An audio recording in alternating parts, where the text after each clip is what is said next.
Last night, our country fell victim to a brutal terrorist attack once again.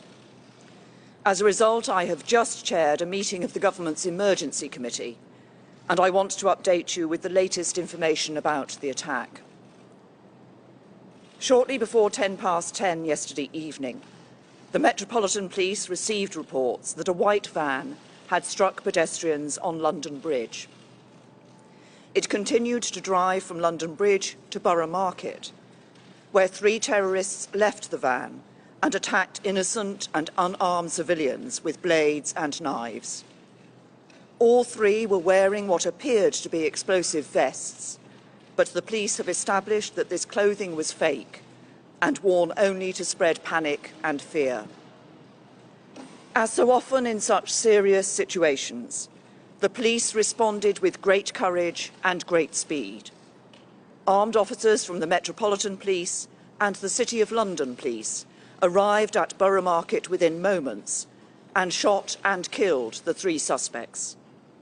The terrorists were confronted and shot by armed officers within 8 minutes of the police receiving the first emergency call. 7 people have died as a result of the attack, in addition to the 3 suspects shot dead by the police.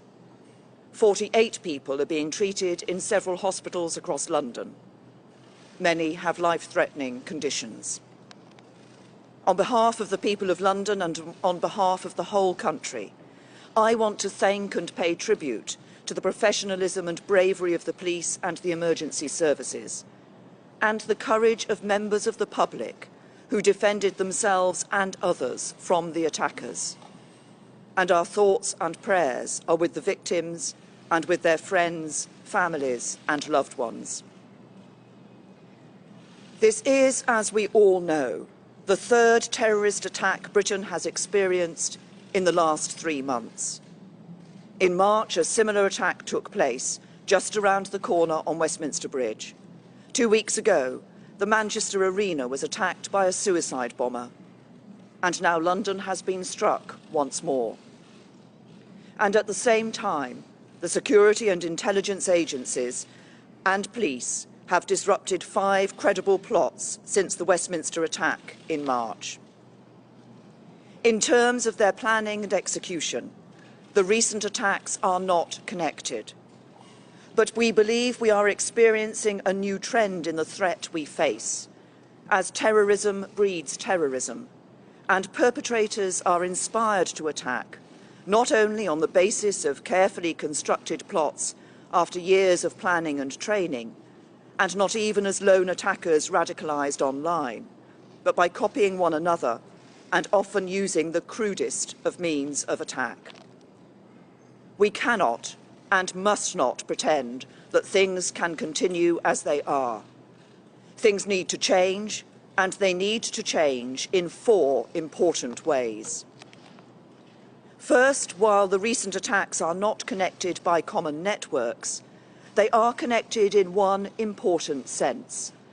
They are bound together by the single evil ideology of Islamist extremism that preaches hatred, sows division, and promotes sectarianism. It is an ideology that claims our Western values of freedom, democracy, and human rights are incompatible with the religion of Islam. It is an ideology that is a perversion of Islam and a perversion of the truth. Defeating this ideology is one of the great challenges of our time, but it cannot be defeated through military intervention alone. It will not be defeated through the maintenance of a permanent defensive counter-terrorism operation, however skillful its leaders and practitioners. It will only be defeated when we turn people's minds away from this violence and make them understand that our values, pluralistic British values, are superior to anything offered by the preachers and supporters of hate. Second, we cannot allow this ideology the safe space it needs to breed. Yet that is precisely what the internet and the big companies that provide internet-based services provide. We need to work with allied democratic governments to reach international agreements that regulate cyberspace to prevent the spread of extremist and terrorism planning. And we need to do everything we can at home to reduce the risks of extremism online. Third, while we need to deprive the extremists of their safe spaces online, we must not forget about the safe spaces that continue to exist in the real world. Yes, that means taking military action to destroy ISIS in Iraq and Syria, but it also means taking action here at home.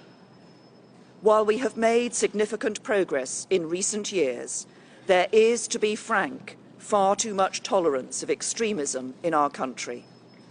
So we need to become far more robust in identifying it and stamping it out across the public sector and across society. That will require some difficult and often embarrassing conversations. But the whole of our country needs to come together to take on this extremism. And we need to live our lives not in a series of separated, segregated communities, but as one truly united kingdom. Fourth, we have a robust counter-terrorism strategy that has proved successful over many years. But as the nature of the threat we face becomes more complex, more fragmented, more hidden, especially online, the strategy needs to keep up. So in light of what we are learning about the changing threat, we need to review Britain's counter-terrorism strategy to make sure the police and security services have all the powers they need. And if we need to increase the length of custodial sentences for terrorism-related offences, even apparently less serious offences, that is what we will do. Since the emergence of the threat from Islamist-inspired terrorism, our country has made significant progress in disrupting plots and protecting the public. But it is time to say enough is enough. Everybody needs to go about their lives as they normally would. Our society should continue to function in accordance with our values. But when it comes to taking on extremism and terrorism, things need to change. As a mark of respect, the two political parties have suspended our national campaigns for today. But violence can never be allowed to disrupt the democratic process.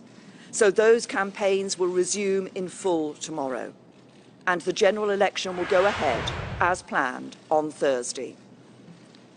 As a country, our response must be as it has always been when we have been confronted by violence. We must come together, we must pull together, and united, we will take on and defeat our enemies.